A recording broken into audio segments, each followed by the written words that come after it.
Bonjour et bienvenue dans Météo du Bitcoin, j'espère que vous allez bien. Aujourd'hui on va faire une analyse du Bitcoin entre autres, du marché des cryptos en général. Je vais essayer de faire court, je vais essayer d'être intéressant et j'espère que vous allez passer un bon moment. Merci d'avoir regardé cette vidéo, je suis Gabriel, coach pour l'équipe Alpha Team. Avant de commencer, sachez que lundi à 19h commence le défi Crypto Invest et le défi Crypto Invest c'est 4 soirées de formation gratuites. Vous avez juste à vous inscrire avec le lien en descriptif et ce sont 4 soirées que vous pouvez réserver et vous recevrez les piliers d'Alpha Team qui vont permettre de performer là où la plupart des investisseurs crypto se font ramasser parce que la crypto c'est un jeu dangereux, pour certains un casino un petit peu dangereux où il y a pas mal de prédateurs et il faut éviter les pièges.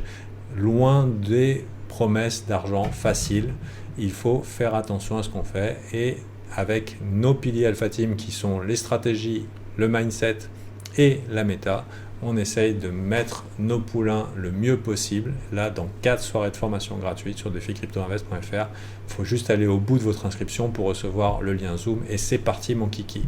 Vous venez pas, c'est votre liberté. Si vous venez, je serai très heureux de faire votre connaissance. Si vous venez pas, écoutez, tant pis.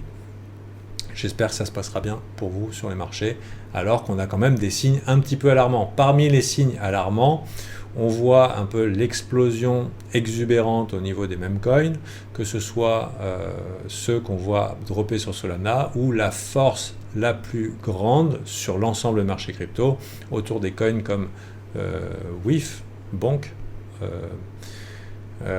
et aussi Floki par exemple, ou il y en a d'autres, et PP.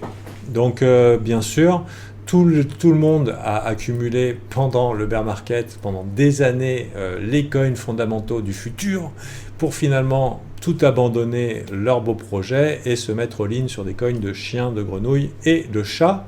Donc voilà l'état des cryptos en ce moment. Alors ça ne me dérange pas du tout personnellement. Je trouve que ils sont sympas à trade ces assets. Et aussi je sais que c'est du coup compliqué pour des investisseurs un petit peu traditionnels de se mettre dessus, de savoir entre guillemets quelle position prendre, mais voilà, c'est l'état actuel des cryptos qui embrasse pleinement ce qu'il est.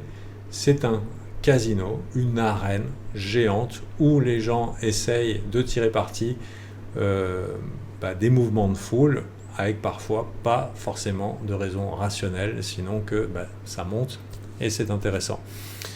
Du coup, je dirais que pour moi, ça ressemble à du trading ou l'investissement à son état le plus pur. C'est-à-dire que il n'y aura pas de gens qui vont se faire virer dans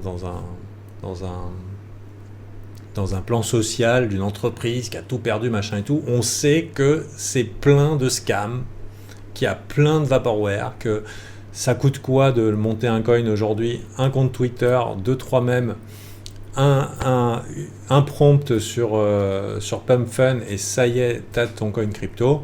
De plus, je veux dire, pourquoi les gens s'embarrasseraient à trader ou investir dans la crypto quand ils ont juste à créer leur coin? On en est là.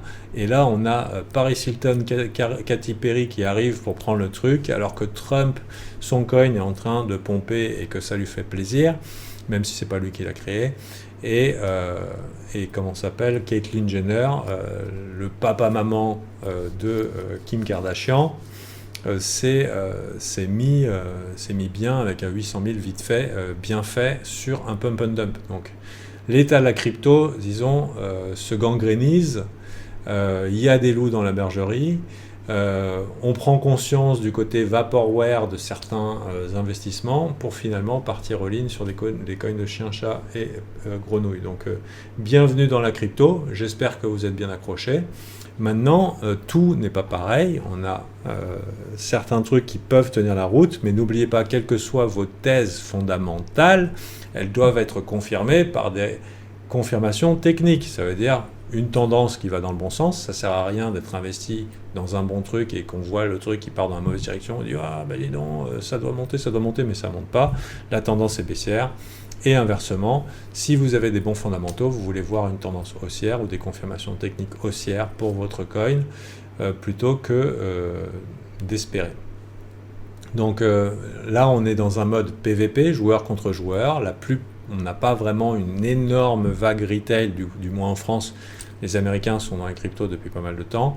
Il y a peu de temps, Novogratz disait plus de 80% des gens sont dans la crypto. Il y en a plus de gens qui ont de la crypto aux États-Unis que de gens qui ont de chiens. Donc on peut dire que l'adoption est déjà là. Je ne sais pas qui on attend pour acheter nos bagues plus haut, mais en tout cas du côté du grand monde, du monde développé économiquement, les gens sont déjà là. Alors, il y a les ETF, il y a les demandes ETF pour BTC éventuellement. Donc à partir du moment où BTC sort de ce range, que ce soit par le haut ou par le bas, on est relativement tranquille et actuellement la balle est dans le camp des bulls qui est en train de faire toc-toc à la porte des bears ici. Une fois qu'on accepte à 76, 78 et plus, je suppose que plein de gens seront tentés de short, mais si vous voyez que beaucoup de gens sont tentés de short à l'approche des résistances ou sur un breakout, ça veut dire que la continuation haussière est bel et bien dans les tuyaux. Si jamais on va vers le bas, et je dirais que c'est important ici cette clôture monthly qui a défendu de manière un petit peu invisible la barrière psychologique des 60 000, accumulé beaucoup de bears avant de squeeze. Donc si on perd ici, donc tous les longs qui ont sauvé globalement le marché sur ce épaule-tête-épaule géant que vous voyez ici, eh ben, il se retrouve avec une position sous l'eau et on peut s'attendre à ce que si ce support échoue, il devienne une résistance. Donc on n'est pas obligé, je pense, d'attendre le bas du range pour se dire que le Bitcoin est en mauvaise posture. En dessous de 60 000, à mon avis, il vaut mieux quitter le navire. Maintenant, pour l'instant, ça se passe plutôt bien. Et on a vu que sur les highs, encore hier, il y a eu encore un petit short squeeze qui paraissait beaucoup plus grand quand on dézoomait. Et du coup ça bataille ici. On a quand même pas mal de liquidations qui attendent dans la partie haute. Ça fait longtemps qu'on doit aller les chercher. On va voir si on va le faire ou si on va pas le faire. Donc voilà, au-dessus à mon avis c'est plutôt bon signe sur l'ensemble des cryptos, même si on a des signaux d'alarme de la dégénérescence du milieu crypto. Riche vite sans effort, c'est le leitmotiv commun, c'est ce qu'on voit de partout. Les dégènes sont de sortie et a priori c'est le modèle qui est proposé dans la culture crypto. Moi je dis faites gaffe, si vous ne le feriez pas dans un casino, pourquoi aller le faire sur un marché, c'est-à-dire prendre des décisions irrationnelles avec des grosses sommes. Par exemple, je sais pas, moi quand je vais dans un casino, je vais perdre 20 balles, je vais perdre 100 balles, je sais pourquoi j'y vais. Mais il y a des gens, ils arrivent dans les cryptos, ils vont mettre 100 000 et plus, et après ils s'étonnent que ça se passe mal alors qu'ils ont zéro compétence sur un marché qui quand même fait quand même pas mal de blagues et qui exige de nombreuses compétences. Compétences, connaissances, que ce soit technique fondamentale ou mindset. Évidemment, personne ne parle du mindset, c'est le plus important. D'ailleurs, si vous vous intéressez au mindset, Défi Crypto Invest, c'est 80% de mindset, on va parler énormément de ça. C'est la clé de la réussite, les fondations de celui qui exécute vos idées de trade et d'investissement, c'est-à-dire vous-même. Comment êtes-vous dans votre tête au moment où vous tradez et investissez? Donc voilà, maintenant ETH, j'en ai plus rien à foutre, j'ai pris mes 20%, merci, au revoir. Peut-être ça peut continuer, peut-être pas, mais je dirais, je n'ai même pas besoin de m'infliger le range, et c'est ce que j'ai choisi de faire dès le jour 1. D'ailleurs, le jour où j'ai sorti la vidéo, je crois que j'en avais plus rien à taper. Voilà, rien à taper. Je suis pas sûr de comment va réagir le marché à l'approche. En fait, il y a eu d'autres plays. Par exemple, j'ai fait TIA. TIA m'intéressait bien. Je vais vous montrer d'autres plays qui me semblent potentiellement intéressants de ce que j'ai regardé ici. On a des grosses structures sur certains meme coins. On a des grosses structures en daily. Déjà, même par exemple, il est un petit peu bottomy, même ici. Vous voyez un petit peu une structure en rounded bottom. Donc il n'a pas encore tapé, mais ça peut les gens qui courent après la pump, parfois il y a des bons risques-récompenses qui sont offerts. Regardez un petit peu ce rounded bottom ici. Il est un peu en train de nous faire la même si l'argent rotationne beaucoup, il y a moins d'argent qui rentre, donc tout va un petit peu dans les mêmes merdes. Quand je dis merde, c'est chien, chat et grenouille. Pendant que les gens hold leur bague, on a eu Milstat qui a commencé quelque chose ici, qui est un petit peu sympa.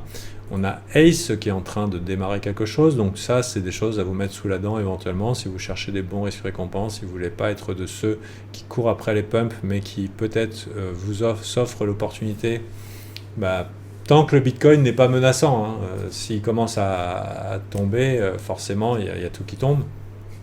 Mais sinon ce sont des coins qui peuvent être un petit peu intéressants. Celui-là est plutôt pas mal, le petit Ace. Voilà, STRK m'intéressait aussi, mais il a échoué, comme vous voyez. Il avait commencé, et non, parce que ce marché ne traîne pas à prendre profit. Donc voilà un petit peu, c'était surtout pour vous faire un rappel du défi Crypto Invest. Mon but est de vous servir pendant une semaine gratuitement, 2 heures par soir. Donc je vous attends, c'est gratuit, ça coûte rien de venir. J'ai vu des gens me dénigrer en disant ouais, mais tu te rends compte, mais venez, c'est gratuit. Maintenant, on peut parler de ce qu'on ne connaît pas, mais quand on a l'occasion d'avoir un truc plutôt bien, et à portée de main, et que ça mange pas de pain, il faut venir. Ne serait-ce qu'on partage un moment ensemble, un moment humain dans un monde de loups. Hein. Donc voilà. Sur ce, je vous souhaite un bon week-end. Et puis je vous dis à très bientôt. Donc tant que le Bitcoin est dans le range, on attend un petit peu. Si ça passe le haut du range et que le sentiment est négatif, c'est boule. Katy Perry, Hillary, Paris Hilton, c'est pas des bonnes nouvelles. Ça nous rappelle qu'il faut, si c'est bien des coins qu'elles sont en train de lancer, ça nous rappelle qu'il faut gérer notre risque et que même si on ne peut pas timer le top, il y a un moment où les choses deviennent dingos. Donc à voir si ce sont des signes de l'apocalypse. En tout cas, ça nous rappelle qu'il faut gérer votre risque. Donc plutôt que de faire des paris dégénérés. Sur ce, plein de bonnes choses. Je vous souhaite le meilleur et je vous souhaite un bon week-end. C'était Gabriel. Bye.